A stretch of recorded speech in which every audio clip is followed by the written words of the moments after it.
Have you checked the children? You're a little mad sometimes. Hi, I'm Chucky. Wanna play? Sometimes. That is better. You're gonna need a bigger boat. Hey everyone, welcome back to the Horror Show. I'm Cecil Laird. I'm Susie Slaughter. That's right, we are back to continue our review series of the Elvira, Mistress of the Dark comic books. That's these remaining 4, 9 through 12. That's right, they did 12 issues. We've already reviewed Volume 1, which was 1 through 4, and Volume 2, which was 5 through 9, or 5 through 8 rather, plus the spring special, and then we have the final 4 here. So this is going to finish this story, and then we have one more review after that. But in this one, Elvira has gotten home and everything is kind of back to normal. She's back at the filming and everything. Let me show you this this cover right here, so you can see at least there was multiple covers for each issue. So if you don't see necessarily the covers I have, if you're seeking them out, then that's why. But this one starts out simply with a cult eyeballing Elvira in order to try and raise something that they shouldn't be raising from hell. Right. And Elvira is actually on the set of a Dracula movie that she's working on. So she's stepped up a little bit. She's not just doing her TV gig, right? And then she gets called in. Now, what's really interesting about this volume is they ended up, I guess they must have cleared some kind of legal work, because they bring in 2 other iconic Elvira things from I don't know if they were on the show, but I know they were in the movie. Right. And starting off is the kind of Elvira mobile, that sweet black ride that she's cruising around in the movie, as well as on the same page you see that her awesome poodle Gonk has made it back as well. So if you guys haven't seen Elvira, Mistress of the Dark, the movie, it makes sense that the Elvira, Mistress of the Dark comic book would eventually include these things. I always loved that thing growing up. It's me too. The scene when she was trying to make the stew but makes a monster instead. Yeah. Like, it's so funny to me. Like, it's so silly. I love her so much. And of course the tassel scene. How could I not love that as a young boy? Yep, you knew exactly what I was talking about. The one going, the other one going. Exactly. I was like, how does she do that? Let's rewatch. rewatch. If I can put some on my butt, I can show you. Twerk one side and twerk the other side. So it's actually kind of funny, because obviously they kind of wrapped up the 8-issue story in the last book, where she was kind of lost in time. And so there's a bit of an exposition page where Elvira talks about what happened in the first 8 issues of the book. And what's funny about it is, at the very end on this next page, it says, "Oh my God, I just realized Avalon got me doing recaps again. That lazy, sneaky son of a..." Yeah, that's what I love so much. She keeps talking about to the writer and about how lazy he is, having her do his job and stuff like that. So great. And then, and even right here, she's about to take a bath, and she even tells the reader, "No peeking, you pervs," and so she turns her back away. And there's actually quite a bit of meta-ness in this one, and it's quite fun, actually. So, like I said, this sort of cult attacks her, and there's this magic broom that they're bringing along that we don't quite know what the reasoning is, but they kidnap her and they tell her that she's needed as a part of their plot to raise something from hell, and she of course refuses to take part. And when that happens, this magic broom goes and actually picks her up and you know, takes her away from everything kind of going on. So we actually get Elvira riding through space on a broomstick. What did you think of that, Susie? Yes! I was all about it! I figured you might be, yeah. There's, without a steering wheel, how do I take this thing and have this thing take me back to Hollywood? I was worried he was going to make some kind of crude steering joke, but luckily... You were worried? I was hoping. Yeah. I mean, I guess I could say that. But nonetheless, she makes it back, and she actually starts getting tracked by the LAPD, a chopper, and she barely gets away and kind of thwumps back to the earth. And she wakes up in a hospital, in other words, and that's kind of where issue 2 is going to pick, or excuse me, issue 10 is going to pick up. So while I'm switching issues, Susie, what did you think overall of this 4 issues to finish up this story? I loved it. This particular series was so Elvira to a T. I wish I knew like what she thought. You know what I mean? Yeah. Like what she thought about it and her opinions about it. Which when I'm she sure was at Mad Monster, she had some of the issues that had come out up to that point. Right, yeah, no. They sold pretty quickly from the table, but yeah. So just like hearing her kind of ideas, or maybe if she had done something differently, or like her own jokes that she would have maybe put into it, I think would be really awesome, and I want to ask her now. I'll bet when you read the title of this issue, you about squealed too, because she wakes up not in just a hospital, but there's an operating theater where there's a group of surgeons, and apparently she's going to be part of an operation. But this issue is called "Witches Get Stitches." Yeah. So yeah, in this one, the broom has broken, so the power is all messed up, and it kind of throws her for a loop. And we don't know exactly what's going on with the broom. She doesn't either. Other people try and stop it, but she's rescued from this carnage by this man dressed in purple. And this is where, if I'm going to give my overall thoughts, I thought that this was maybe the weakest chapter of the 3 chapters in this series. The series is still good, but it's a cult that's kind of aimless, and then a superhero guy out of nowhere, or a guy that thinks he's a superhero kind of rescues her and gets. I hate even saying anything like that has to do with Elvira, but but I mean, look, it becomes a straight up superhero book where this guy shows up and he fancies himself a superhero, and it doesn't really. Elvira's the only one that kind of goes along with it. But what's funny is right before that happens. Wait, hang on. Is this when it changes? Yeah. So when she touched the broom before.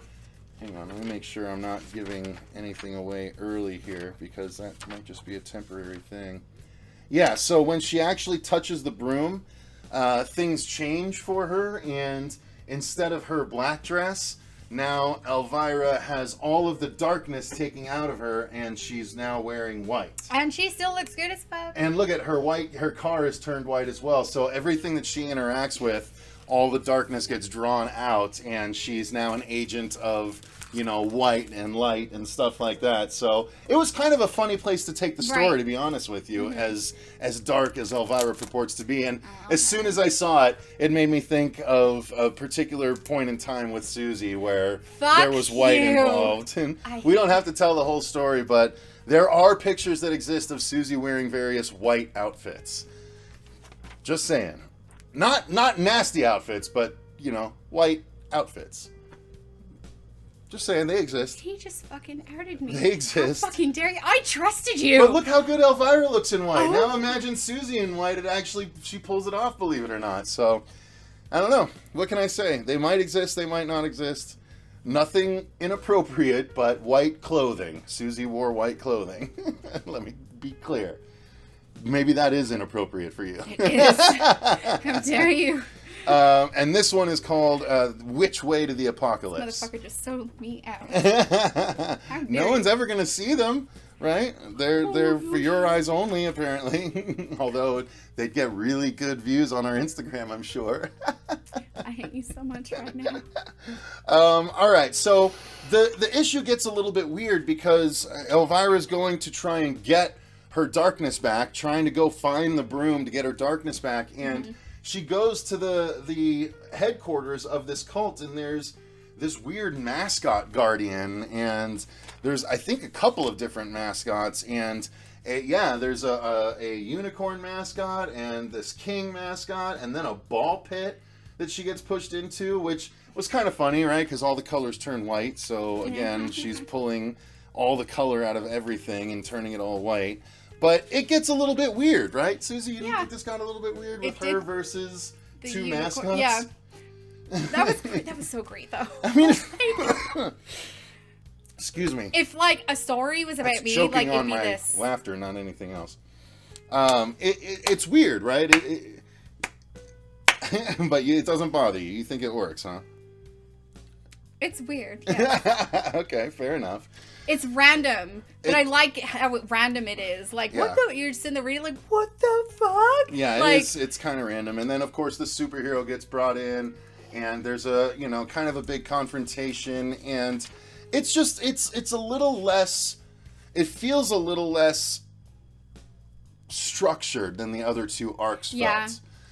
So, I mean, we have to be real reviewers here. So it was. I said, I love her, but like, yeah, I'll be real. Like this one, yeah, it was really random. And then they bring Mephistopheles back in because he sees that the cult has opened a portal. They want him, but he's just like, I ain't got time for that.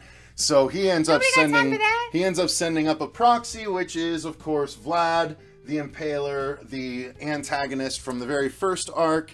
And so the final issue goes into it with Vlad having been brought back, and it's going to finish the story itself. Hang on, did I show that cover? No, I don't think I actually showed that cover up close. So just so you guys see, that is that cover right there. Little Cthulhuian stuff. Cthulhuian? I don't know how you say that.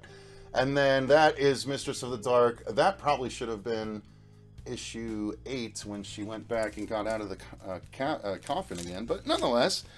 And here we go. So this issue starts off with, of course, Vlad being back, and there being a big confrontation. Of course, the cult think that they can control Vlad because they raised him. Yeah. How does that go for them, Susie? Not so great. Human will. Yeah, or so... the will of people, person, demon, whichever. Yeah, so Vlad doesn't give them confidence to follow him, and he sees Elvira, though, and is like, oh, we have unfinished business, so it becomes kind of a big conversation fest for a few pages. Man, the people you meet sometimes. Yeah, the people you meet that come back, and boy, I tell you what. Of course, the conversation ends, a confrontation begins, and Elvira ends up getting her hands on the broom, and when she does, of course, she gets her darkness back. But not only that, she finally gets some kind of witchy powers there, Susie. So, a little bit of wish fulfillment there, I'm sure, for certain readers. But she uses that bit of power briefly while she can, and everything kind of goes back to normal, and all is well with the world. Elvira returns to Gronk, and what's kind of, or Gonk rather, what's kind of weird is at the very end we get David Avalon and Dave Acosta drawn into the book. That's him. Yeah. So they're actually drawn into the book with a. That's exactly what he looks like. So yeah, so they show up at the end for a little bit of more meta humor, and that's right. That's it. Oh. They actually do tease two things. They tease the 4-issue Shape of Elvira book, which we're going to come right back and review, and then they also tease a Elvira team-up book coming in the near future. So once comic books start getting printed again, as of right now, they've stopped printing new comics because of the current world situation. But once that happens, we're going to get an Elvira team-up book. So Elvira teaming up with horror icons of the past, that could be pretty fun. It'd be pretty fun. So that's going to do it, you guys. If you enjoyed the video, let us know. Oh, wait. Well, actually, let's not finish just yet. Let's talk specifically. I mean, while the story didn't work for us, the artwork was still crisp and on point. Oh, absolutely. I still enjoyed the stories, but they weren't as on point. On Gotta be honest. I know you're trying to be nice. Honest. I love her to death. I love her to pieces, and Dave is an amazing artist, but yeah, this was a little less lackluster. But I love you. Yeah, it's just not quite as entertaining as the first couple of volumes were. So it was just so random. But then again, it makes me think of today, how people have such short attention spans, and that's why videos are only like 10 seconds long. Yeah. But what's nice is, in my opinion, having read Shape of Elvira, it got back on track very quickly, because Shape of Elvira was once again really, really great. So. Yeah.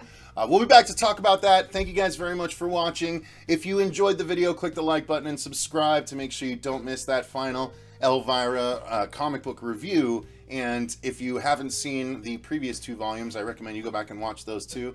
Thank you guys very much for watching. Until next time, I've been Cecil Laird. I'm Cece Von Slaughter. And remember, stay scared.